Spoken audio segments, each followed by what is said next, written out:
most people never start. Most people have common problems such as fear, they deal with too much comfort, and they have a problem with overthinking. And these by themselves, and especially when they're linked together, quietly hold people back from becoming successful. So the main setback is fear. People question everything that they're doing nowadays. Like, what if this doesn't work out? It has to be perfect, or this might not be the path for me. And this sows deep doubt into people's minds that maybe they shouldn't be doing this after all. Maybe they shouldn't be putting in the hard work necessary to exceed and become successful in their ventures. And this is something that causes stagnation and ultimately draws back from further future success. The second thing is comfort. This is a major setback in growth because if you're always in comfortable situations, if you're never pushing yourself harder, if you're never getting down and doing work, you will not grow. I've noticed this in myself when days have slacked off and I've just been comfortable just watching TV or something, where at the end of the day I don't feel like I've accomplished anything, and I realize that I actually haven't grown at all that day. The third major setback is avoidance. So statements like, "Oh, I can do this tomorrow. It'll be easy," or "No one else is doing it. Why should I? Why should I be the one to do it?" And well, that just is obviously does not help you in your success at all. Because if less people are doing what you're trying to do, that automatically gives you a greater advantage to do what you are setting out to do. And but still, it still requires action. And that leads me into my next point, which action is always greater than perfect planning. An imperfect start is always better than a perfect start. So, for a couple of examples in my own experiences, when I first started working out, I was jumping from exercise to exercise. I was trying out new things. I was switching things out. I was not staying consistent with my workouts or sets. And as time went along, I recognized what was working for me, what wasn't working for me. I replaced things and I stuck with certain things.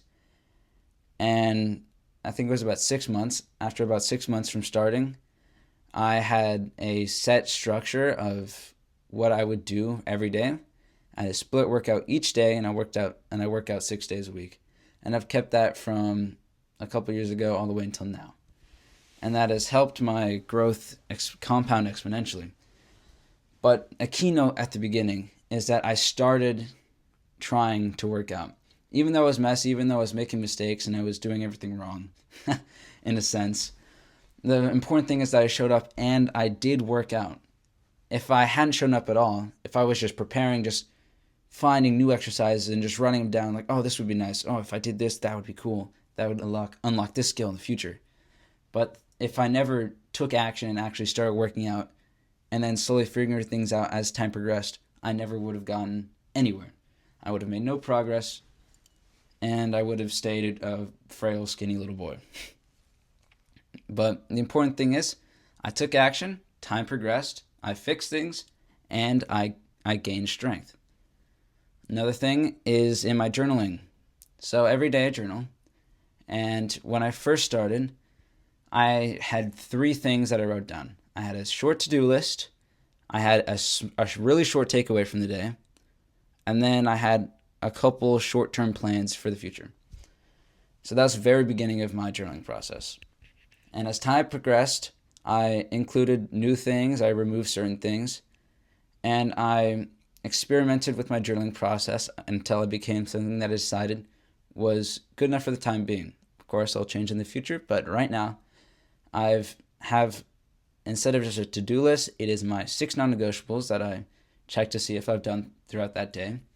I have a takeaway that isn't as short, it's longer and more in depth into things that I recognized that I learned from the day. And then I still kept this. I kept this. This is my short-term plans and goals for the upcoming future. the next couple days or weeks. And then I have an accomplishments section, which shows what I did right that day and things I'm actively working on to improve. And then I track my mood on a scale of 1 to 10. And then I have a nice little quote or scripture that stuck out to me or thought applied to me from that day. So you can see that from the beginning, I had a rough outline of my journaling process. And as time progressed, this was about 100 days ago, I finalized a decision of what I wanted to include in my journaling process. And since then, that has allowed me to be able to recognize where I'm going wrong, what I need to double down on, and has ultimately allowed me to compound my growth. But yet again, if you just take a look at the very beginning of that process, I started journaling. If I hadn't started journaling, if I was just looking at little ideas or snippets of, oh, you could journal about this, or you could have a gratitude journal, or you could have a habit tracker. If I was just looking at that instead of actually writing down my day and tracking things, never would have gone anywhere. I wouldn't have recorded the past almost 200 days of my life, and ultimately I wouldn't have been able to recognize some of the mistakes that I had been making. And then one of the most recent things that I've been prioritizing action over perfect planning is this very channel itself. So I started recording and posting videos about 3 weeks ago, and of course my videos are rough right now. I don't have the most flowy communicative speech.